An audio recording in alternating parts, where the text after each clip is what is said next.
My name's Amrit. I'm a final year neurology training. I'm currently working with Dr. Alwogan and Dr. Dallol at Walsgrave. I've been asked to talk to you about the training pathway for a career in neurology. There are three main objectives to my talk. Objective 1, I'll talk about the traditional training pathway for neurology.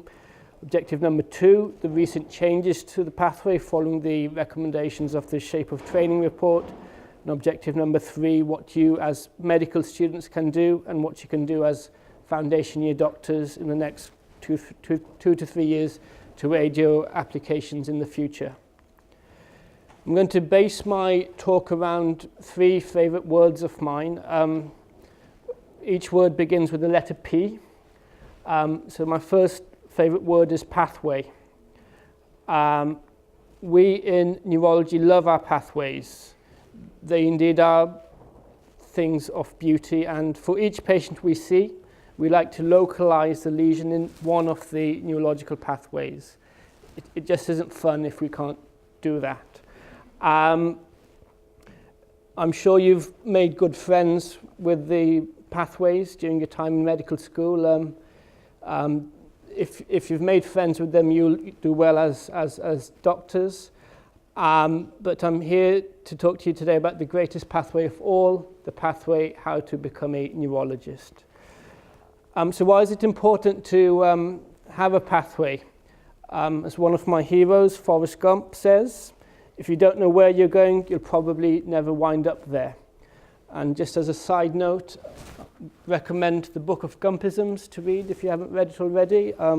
Contains some real gems and pearls of wisdom.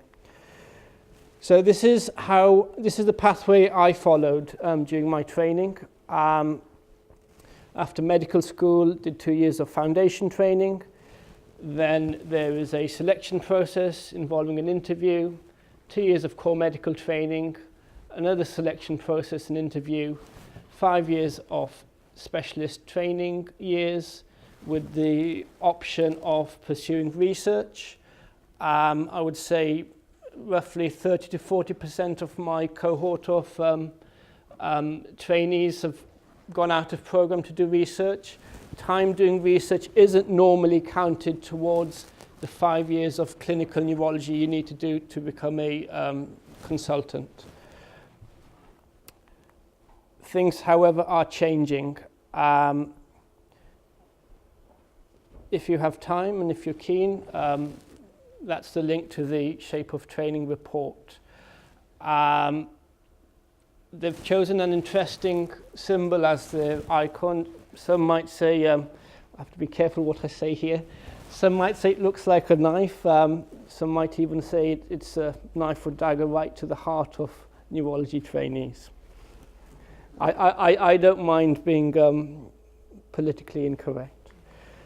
So the Shape of Training report contained 4 main themes.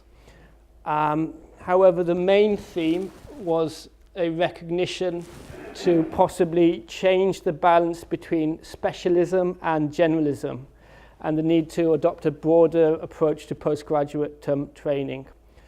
So the main driver for why the Shape of Training report came out was the crisis in the general medical take. I don't know if you guys have managed to spend time shadowing doctors running the general medical take, but there's a real crisis.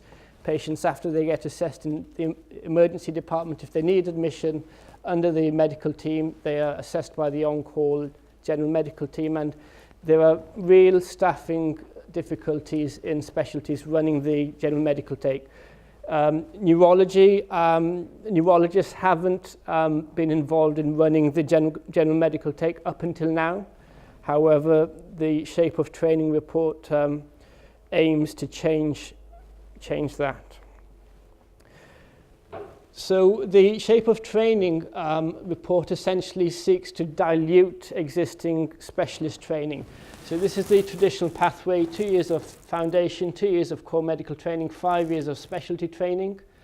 However, what the Shape of Training proposes is that there's an extra 1 year of general medical training, and the term CMT is going to be replaced by IMT, internal medicine trainee.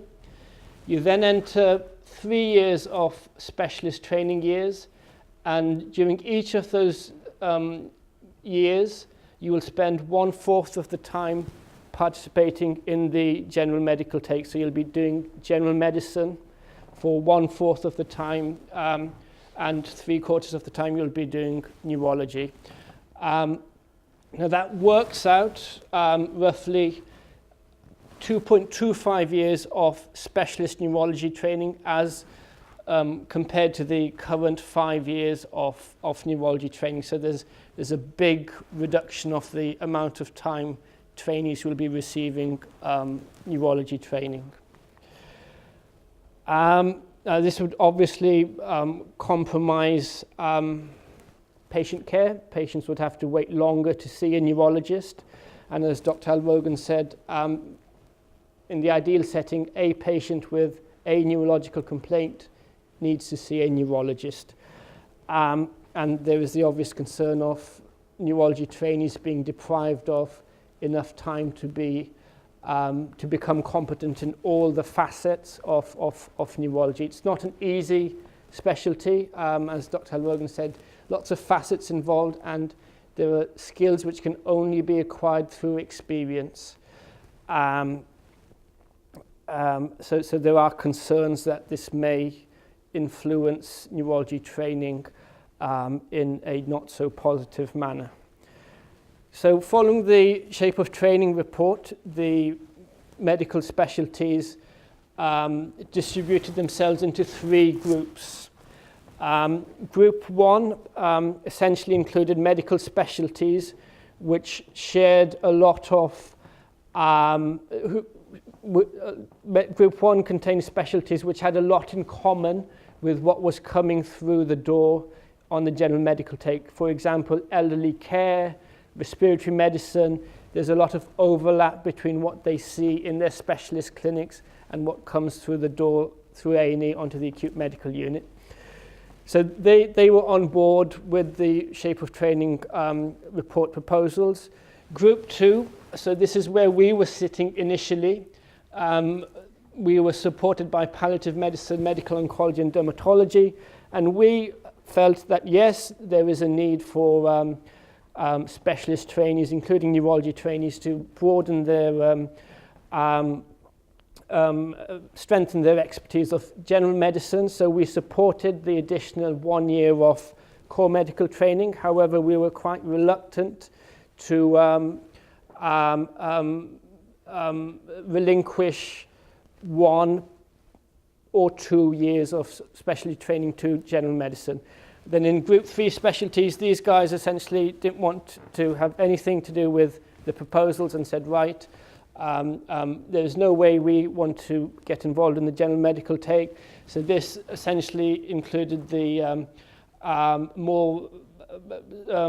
this included specialties which traditionally didn't have a great deal to do with general medicine, such as neurophysiology and aviation medicine. I haven't met a trainee in aviation medicine. Prior to looking into the Shape of Training report, I didn't know the specialty actually existed. All right, so we're all members of the Association of British Neurology, so they put out their position. Essentially, they supported the 3 years of internal medicine before specialty training, but thought continued engagement with internal medicine during specialty training in neurology would be damaging to the standards of neurology and neurology training in the UK, and therefore damaging to the standards of patient care. So very, very strong words put out in their official statement. They felt that neurology consultants were best employed to do neurology, and doing unselected take wasn't seen to be the optimum use of a neurologist's time or skill set.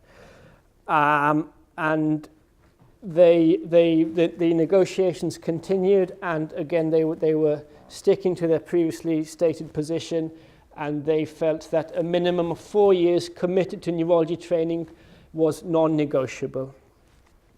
So passions were running quite high. We did feel in the ABN community quite strongly about this issue. It is going to affect your training in the years to come. As of today,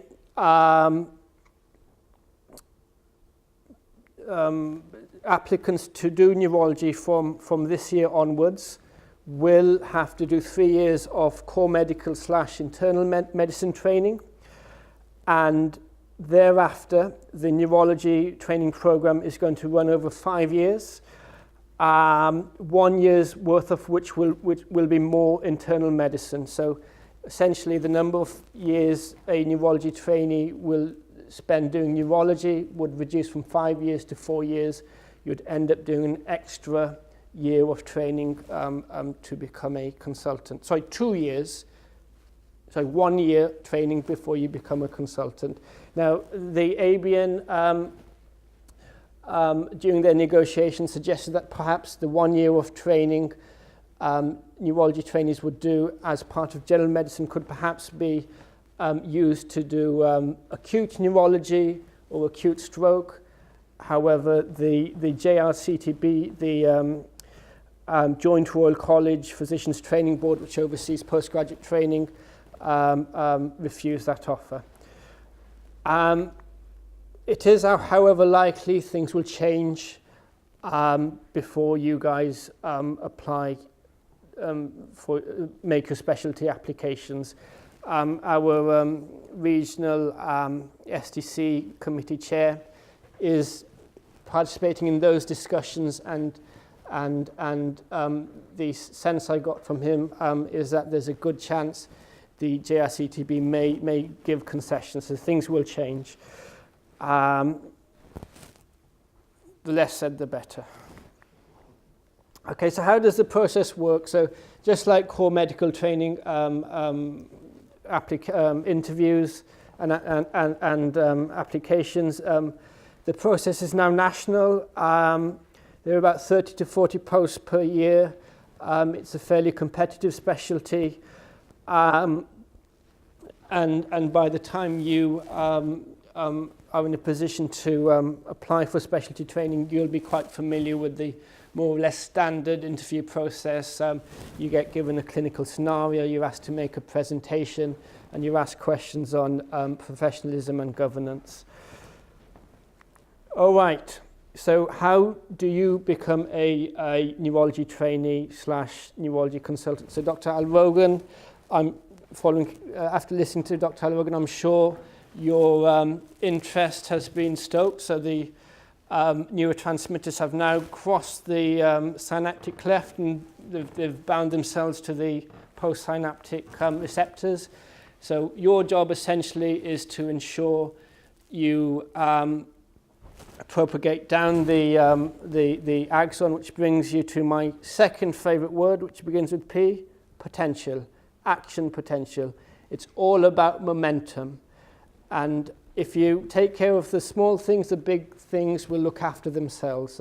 So live in the present moment at each stage of your training career over the next couple of years. Just make sure you do the basics well, have a broad idea as to where you're going, and if you want to, we from Warwick Medical School would wish for you to work with us in neurology at Walsgrave. As Dr. Dalal mentioned, try and embed yourself in the specialty you want to do. Ask to do a neurology job as a foundation trainee. We at Walsgrave have an F2 on our rota. Try and do neurology during your CMT / internal medicine training. Come down to clinic every day. We have in excess of 5 neurology clinics running. Feel free to knock the door, and I'm sure whoever's doing the clinic will be happy to have you in. Look to get publications, presentations. You get points for quality improvement projects, audits, and aim to go on relevant courses. Now, the ABN also runs a mentoring program where you get attached to a trainee who's in neurology training. It's a good website. So the key essentially is to spend as much time as you can seeing patients with neurological conditions. There's There is no quick fix, there is no easy way. Yes, you can spend hours in the library reading neurology textbooks, but unless you see patients, hear their story, examine them, you won't become competent in neurology. Get involved in teaching, and don't underestimate the importance of human skills. At the end of the day, we're working with people, we are helping people, and it's important to become a well-rounded individual if you want to do well in neurology. So at the start of the presentation, I quoted Forrest Gump. However, during my training, I didn't know what I wished to do. Okay, so you may have heard what Steve Jobs said. You can't connect the dots looking forward. You can only connect them looking backwards. So you have to trust that the dots will somehow connect in your future. So this resonates very well with me. I didn't know what I wished to do. I would do diabetes, and I would be fascinated by diabetes and endocrinology, and I would come home and say, right, I found my calling. However, later on, I would be distracted by something else, and lots of my colleagues have been in a similar scenario where they haven't found their calling has found them. So don't be in a rush to commit. Talk a bit about my journey. I was asked to talk about how I got into neurology training. So my favourite subject in medical school was clinical pharmacology. Loved the subject. Did well in the exam. My least favourite subject was the final year, general surgery. Hated it. However, because I knew I hated it, and because I knew that I wasn't as good as compared to my colleagues, I put in the extra effort, did well in the exam. However, the result did not change my impression of the subject. I had a rotation on the stroke unit. I did enjoy it, but it didn't, at the time, convince me to explore neurology as a career. I knew I wanted to do general medicine. Used to often see the general medical registrar rushing around the hospital, firefighting.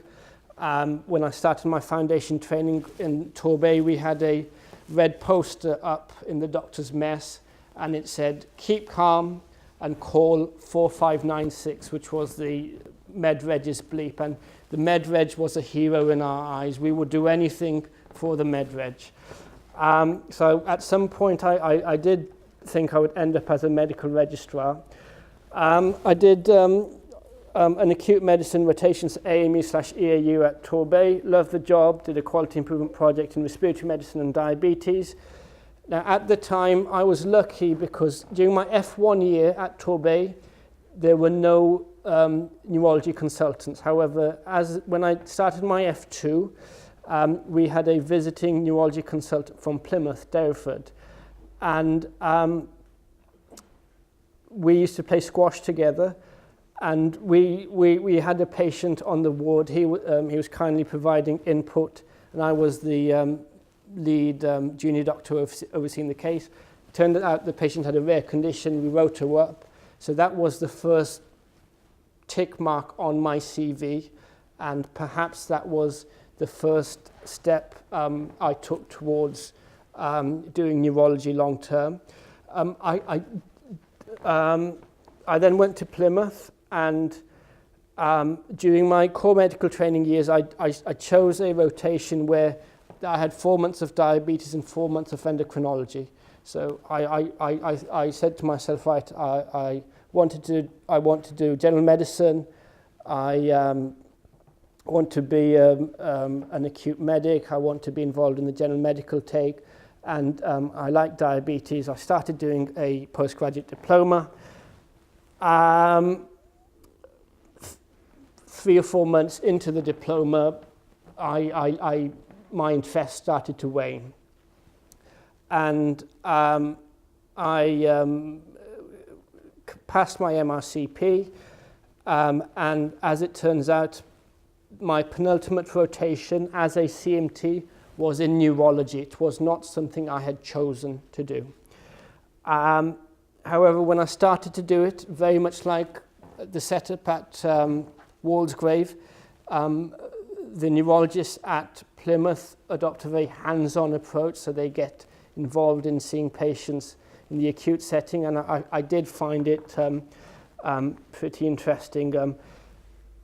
I guess the biggest factor which won me over was I found neurologists cool. I could get on with them, I could relate to them, they shared common interests, there was good banter on the ward. I went in with a preconceived notion, right, these guys are a bit odd, they live in ivory towers, we'll never get to see them. However, my outlook completely changed when I did the job in Derriford. I enjoyed working with a large MDT, and I can remember the exact moment when I knew that neurology was for me. A patient came in with a brainstem syndrome, and the registrar and the consultant were having a very heated and passionate debate as to whether the lesion was in the pons or the medulla. And you could see that you could see the passion, and it just struck a chord with me, and I said, right, this is what I'm going to do. I felt that they were making a real difference to patients' lives. I had 3 weeks before the application window opened. I was lucky enough to be granted a training opportunity here in the West Midlands programme. So I've rotated around Stoke, Birmingham and Coventry, and as with choosing a specialty, choosing a subspecialty again has followed the same path for me. So me not finding a subspecialty, but the subspecialty finding me. So movement disorders is my calling. I did movement disorders at other centres, and it didn't quite appeal to me. However, when I started working here, I caught the bug. So hopefully things will work out well. So I guess the take-home messages from my side would be not to be in a rush to commit. Don't underestimate the power of hard work and momentum. Remember, you're choosing a career and not a job. So we're living in the age of exception reporting, etc. So remember, a doctor, life as a doctor, it's not a routine job, it is a career, it is not a job. Okay, so you need to go the extra effort for your patients. You'll be in a very privileged position, you'll be in a position to help people, so don't underestimate the power that will come with that. You'll make mistakes along the way, be humble, learn from the mistakes, and do you know what the best mistakes are you can learn from? The ones made by others, yes? Okay, and I guess my last take-home message, which would bring me to my third favourite word, which again begins with the letter P. So is to remember to enjoy the journey and the scenery along the way. So my last favourite word is pareidolia. Yes? Do you know what that means? I don't have any gummy bears. So pareidolia is the phenomenon of seeing familiar patterns in random stimuli. So you often see on Instagram people posting slices of bread with Jesus or Obama. So remember to enjoy the journey and scenery along the way, and your homework for tonight is to find out which neurological condition predisposes you to experience pareidolia. Thank you very much.